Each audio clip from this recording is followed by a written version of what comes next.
ವಿಡಿಯೋದಲ್ಲಿ ನಾವು ಏನು ತಿಳಿಯೋಣ ಎಂದರೆ, ನಿಮ್ಮ ಮನಸ್ಸಿನಲ್ಲಿ ಒಂದು ಪ್ರಶ್ನೆ ಕಾಡುತ್ತದೆ. ಅದು ಏನು ಎಂದರೆ, ಅಲ್ಲಾಹನು ನನ್ನನ್ನು ಇಷ್ಟಪಡುತ್ತಾನಾ, ಅಲ್ಲಾಹನು ನನ್ನ ಮನಸ್ಸಿನಲ್ಲಿ ನೆಲೆಸಿದ್ದಾನಾ ಎಂಬ ಈ ಒಂದು ಪ್ರಶ್ನೆ ಸಹಜವಾಗಿ ಎಲ್ಲರ ಮನಸ್ಸಿನಲ್ಲಿ ಕಾಡುತ್ತಾ ಇರುತ್ತದೆ. ಹಾಗಿದ್ದರೆ ಬನ್ನಿ, ಈ ಎರಡು ಗುಣಗಳು ನಿಮ್ಮೊಳಗೆ ಇದ್ದರೆ ಆ ಅಲ್ಲಾಹನು ನಿಮ್ಮನ್ನು ಇಷ್ಟಪಡುತ್ತಾನೋ ಅಥವಾ ಇಲ್ಲವೋ, ನೀವು ಅಲ್ಲಾಹನಿಗೆ ಹತ್ತಿರವಿದ್ದೀರೋ ಅಥವಾ ದೂರವಿದ್ದೀರೋ ಎಂದು ನಾವು ತಿಳಿಯಬಹುದು. ಅದು ಏನು ಎಂದು ನೋಡೋಣ. ಅಸ್ಸಲಾಮು ಅಲೈಕುಂ ವರಹಮತುಲ್ಲಾಹಿ ವಬರಕಾತುಹು. ಹೇಗಿದ್ದೀರಾ ಎಲ್ಲರೂ ಈ ಮಾನಿನ ಹಾಲತ್ತಿನಲ್ಲಿ ಸ್ವತಃ ಆ ಅಲ್ಲಾಹನೇ ನಿಮ್ಮನ್ನು ಪ್ರೀತಿಸುವ ರೀತಿಯಲ್ಲಿ ನೀವು ಜೀವನ ಮಾಡಲು ಪ್ರಯತ್ನಿಸುತ್ತಿದ್ದೀರಾ ಎಂದು ನಾನು ಭಾವಿಸುತ್ತಾ ಇಂದಿನ ವಿಡಿಯೋವನ್ನು ಶುರು ಮಾಡೋಣ.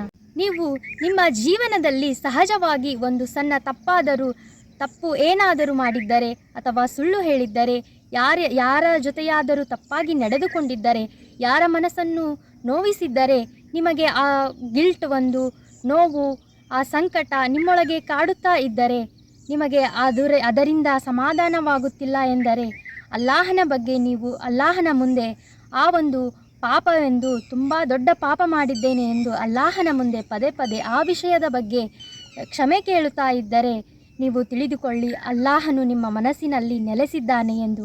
ಯಾಕೆ ಎಂದರೆ, ಅಲ್ಲಾಹನು ನೆಲೆಸಿರುವ ಮನಸ್ಸು ತುಂಬ ಸ್ವಚ್ಛವಾಗಿರುತ್ತದೆ, ಅದರ ಆತ್ಮವೂ ಕೂಡ ಅಷ್ಟೇ ಸ್ವಚ್ಛವಾಗಿರುತ್ತದೆ. ಹಾಗಾಗಿ ಅದು ಯಾವ ಒಂದು ಗುಣ, ಸಣ್ಣ ಪಾಪವಾದರೂ ಸರಿ ಅದು ಸಹಿಸಿಕೊಳ್ಳುವುದಿಲ್ಲ. ಹಾಗಾಗಿ ಸಣ್ಣ ತಪ್ಪು ಮಾಡಿದರೂ ಸಹಿತ ಅದು ತುಂಬ ಗುಡ್ಡದ ಥರ ನಿಮಗೆ ಕಾಡುತ್ತಾ ಇರುತ್ತದೆ. ಹಾಗೇನಾದರೂ ನಿಮ್ಮ ಮನಸ್ಸಿನಲ್ಲಿ ಕಾಡುತ್ತಾ ಇದ್ದರೆ, ಅಲ್ಲಾಹನು ನಿಮ್ಮೊಳಗೆ ನೆಲೆಸಿದ್ದಾನೆ, ಆ ಅಲ್ಲಾಹನು ನಿಮ್ಮನ್ನು ಪ್ರೀತಿಸುತ್ತಾನೆ ಎಂದು ಅರ್ಥ. ಅದೇ ಏನಾದರೂ ನಿಮ್ಮ ಜೀವನದಲ್ಲಿ ಏನಾದರೂ ತಪ್ಪಾಗುತ್ತಿದ್ದರೆ, ನೀವು ಎಲ್ಲರಿಂದ ತಪ್ಪಾಗಿ ನಡೆದುಕೊಳ್ಳುತ್ತಿದ್ದರೆ, ನೀವು ಯಾರ ಮನಸ್ಸನ್ನು ನೋವು ಮಾಡಿದರೆ, ನಿಮ್ಮ ಮನಸ್ಸಿನಲ್ಲಿ ಆ ಅಲ್ಲಾಹನ ಭಯ ಕಾಡುತ್ತಿಲ್ಲ ಎಂದರೆ, ನಿಮ್ಮ ಜೀವನ ಸಹಜವಾಗಿ ನಡೆಯುತ್ತಾ ಇದೆ ಎಂದರೆ, ನಿಮಗೆ ಅದರ ಬಗ್ಗೆ ಏನು ಪರಿವೇ ಇಲ್ಲ ಎಂದರೆ, ನೀವು ಅರ್ಥ ಮಾಡಿಕೊಳ್ಳಿ ಅಲ್ಲಾಹನು ನಿಮ್ಮ ಮನಸ್ಸಿನಿಂದ ದೂರ ಇದ್ದಾನೆ ಎಂದು ಅರ್ಥ. ಯಾಕೆ ಎಂದರೆ, ಒಬ್ಬ ಮೋಮಿನ್ ಏನಾದರೂ ಸಣ್ಣ ತಪ್ಪು ಮಾಡಿದರೆ ಅವನಿಗೆ ಗುಡ್ಡದಷ್ಟು ದೊಡ್ಡದಾಗಿ ಕಾಣುತ್ತದೆ.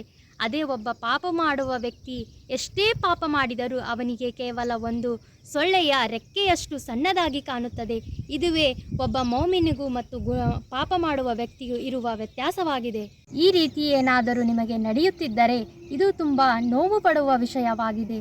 ಯಾಕೆ ಎಂದರೆ, ಆ ಅಲ್ಲಾಹನ ಭಯ ಮತ್ತು ಪ್ರೀತಿ ಯಾರ ಹತ್ತಿರ ಇರುತ್ತದೋ ಅವರು ಪಾಪದ ಕಡೆಗೆ ಹೋಗುವುದಿಲ್ಲ, ಪಾಪದ ಕಡೆಗೆ ಯೋಚನೆ ಸಹಿತ ಮಾಡುವುದಿಲ್ಲ. ಹಾಗೇನಾದರೂ ಅವರು ಮಾಡಿದರೆ ಆ ಪಾಪ ಪ್ರಜ್ಞೆ ಅವರನ್ನು ಸಮಾಧಾನವಾಗಿ ಜೀವನ ನಡೆಸಲು ಬಿಡುವುದಿಲ್ಲ ಮತ್ತು ಅವರ ಮನಸ್ಸಿನಲ್ಲಿ ಆ ಒಂದು ಭಯ ಕಾಡುತ್ತಾ ಇರುತ್ತದೆ. ನಿಮ್ಮ ಮನಸ್ಸಿನಲ್ಲಿ ಹಾಗೇನಾದರೂ ಆಗಿಲ್ಲ ಎಂದರೆ, ನೀವು ಇಂದಿನಿಂದ ಆ ಅಲ್ಲಾಹನ ಮುಂದೆ ನೀವು ಮಾಡಿರುವ ಪಾಪಗಳ ಬಗ್ಗೆ ಕ್ಷಮೆ ಕೇಳುತ್ತಾ ಮತ್ತು ಆ ಅಲ್ಲಾಹನ, ಯಾ ಅಲ್ಲಾ, ನಿನ್ನ ಪ್ರೀತಿ, ನಿನ್ನ ಭಯ ನಮ್ಮ ಮನಸ್ಸಿನೊಳಗೆ ಹಾಕು, ನಮ್ಮ ಆತ್ಮವನ್ನು ಶುಚಿಗೊಳಿಸು, ಸ್ವಚ್ಛಗೊಳಿಸು, ನೀನು ನಮ್ಮ ಆತ್ಮದಲ್ಲಿ ನೆಲೆಸು ಎಂದು ನೀವು ದುವಾ ಮಾಡುತ್ತಾ ಬಂದಾಗ ಆ ಅಲ್ಲಾಹನು ಇನ್ಶಾ ಅಲ್ಲಾ ಅವನ ಪ್ರೀತಿ, ಅವನ ಭಯವನ್ನು ನಿಮ್ಮ ಮನಸ್ಸಿನಲ್ಲಿ ಖಂಡಿತ ಹಾಕುತ್ತಾನೆ ಎಂದು ನಾನು ಹೇಳುತ್ತಾ, ನಿಮ್ಮ ಈ ಪ್ರಶ್ನೆಗೆ ಉತ್ತರ ಸಿಕ್ಕಿದೆ ಎಂದು ನಾನು ಭಾವಿಸುತ್ತೇನೆ. ಇದೇ ರೀತಿ ವಿಡಿಯೋಸ್ಗಳಿಗಾಗಿ ನಮ್ಮ ಈ ಇಸ್ಲಾಂ ವಿತ್ ಕನ್ನಡ ಚಾನಲನ್ನು ಸಬ್ಸ್ಕ್ರೈಬ್ ಮಾಡಿಕೊಳ್ಳಿ. ಈ ಚಾನಲನ್ನು ಹೆಚ್ಚು ನಿಮ್ಮ ಆತ್ಮೀಯರಿಗೆ, ಸಂಬಂಧಿಕರಿಗೆ, ಸ್ನೇಹಿತರಿಗೆ ಹಂಚಿಕೊಳ್ಳಿ.